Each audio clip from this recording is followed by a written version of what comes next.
दोस्तों मेरे बहुत सारे दोस्त हैं जो मुझसे अक्सर प्रश्न पूछते रहते हैं कि आप आखिर धर्मों से इतना आपको चिढ़ क्यों है, आपको इतना दिक्कत क्यों है। तो देखिए दोस्तों, सबसे पहली बात, मुझे कोई चिढ़ नहीं है। अभी मेरी दादी का देहांत हुआ, मैंने सारी प्रक्रिया हिंदू रीति रिवाज से करी, 18वें दिन तक मैंने पूरा किया, उसमें कोई दिक्कत नहीं है। दिक्कत की बात वहाँ होती है कि हम एक सिस्टम जो हमें बचपन में पैदा हुआ, माँ बाप के तौर से गिफ्ट के तौर पर हमें एक सिस्टम मिला और वो सिस्टम हमें इस पृथ्वी पर जीने में सहायक भी है, ऐसा बात नहीं है। उससे हम अपनी लाइफ 20 साल तक तकरीबन जिए, लेकिन हमने जब देखा कि वो सिस्टम जो है कि इनकंसिस्टेंट है, उसमें वो सारे आंसर्स नहीं हैं। दुनिया कैसी बनी और दुनिया के अलग अलग सभ्यता किस तरीके से रह रहे हैं, तो उसके पास कोई क्लियर आंसर नहीं है जो कि कंसिस्टेंट हो। जबकि साइंस के पास या जो फिलोसफीज हैं उनमें एक आइडिया तो मिल जाता है एटलीस्ट कि हाँ ऐसी दुनिया बनी है। और साइंस में अगर मैं उसी सिस्टम से चिपक जाऊँ रिजिड होकर के, तो और सारी चीज़ों को नहीं समझ पाऊंगा। डैट मीन्स कि मेरा माइंड ओपन होने का मौका नहीं मिलेगा, मेरे अंदर रेशनैलिटी नहीं आ पाएगी और मैं एक धार्मिक गुलाम टाइप बन के रह जाऊंगा, जो कि हो ही रहा है। और मुझे कोई भी आसानी से कट्टर बना सकता है, मुझे कोई भी आसानी से एज ए टूल इस्तेमाल कर सकता है, जो कि आज पॉलिटिशियन कर रहे हैं भारत में, और इसमें कोई दो राय नहीं है। और वह उसी का वजह है कि हमारा भारत इतना पीछे है। आप देख लीजिए, जहाँ जहाँ धार्मिक अंधविश्वास या उसमें ज़्यादातर लोग बिलीव कर रहे हैं एकदम रिजिडली, वो एकदम बेकार चीज़ है। चीन में भी लोग विश्वास करते हैं, लेकिन सिर्फ उतना जिनका उतना काम हो जाए। अमेरिका में भी लोग विश्वास करते हैं, लेकिन उतना जितना से काम हो जाए। थोड़ा बहुत रेशनैलिटी होना चाहिए अंदर। आखिर तो इंडियन तो ये सब फिलॉसफी जी है ना।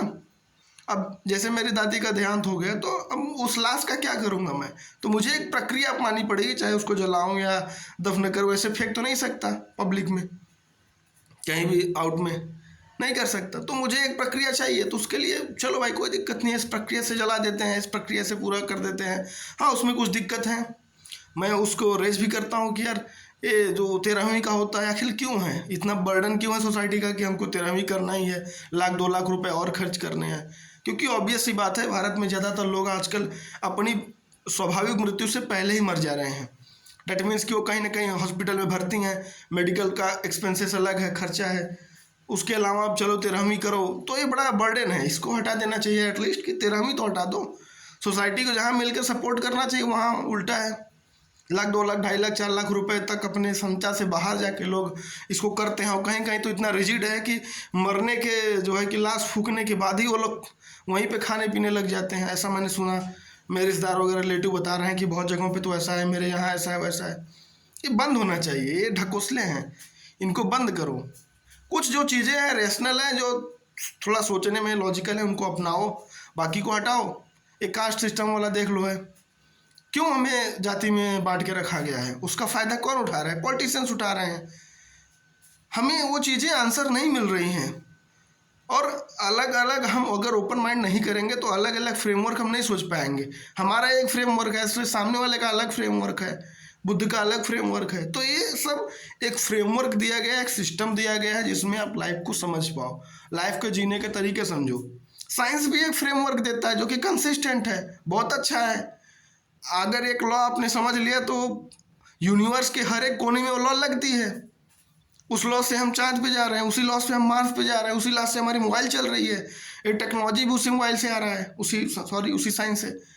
डैट मीन्स कि वो कंसिस्टेंट है। बट हम देखते हैं रिलीजन में ऐसा कंसिस्टेंसी हमें नहीं देखने को मिलता।